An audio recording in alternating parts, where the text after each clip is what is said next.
குல் யா இபாதியல்லதீன அஸ்ரஃபு அலா அன்ஃபுஸிஹிம் லா தக்னது மிர் ரஹ்மத்தில்லாஹ். அல்லாஹ் சொல்கிறான், வரம்பு மீறி பாவம் செய்த என் அடியார்களே.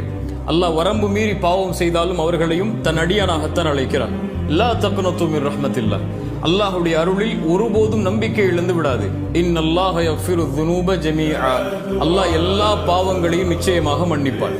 பாவம் செய்து விட்டேனே அல்லாஹ் மன்னிப்பானா என்ற நினைவு உன்னுடைய உள்ளத்தில் ஒருபோதும் வரக்கூடாது. ஷிர்க், இணை வைக்கக்கூடிய பாவம் தான். அல்லாஹ் மன்னிக்க மாட்டார். ஷிர்க்குடைய நிலையில் மரணித்தால், மரணத்திற்கு முன்னால் இணை வைப்பிற்கும் மன்னிப்பு உண்டு, பாவ மன்னிப்பு கேட்டார். தொழுகையை விடுதல் பெரிய குற்றம் தான், அதற்கும் மன்னிப்பு உண்டு.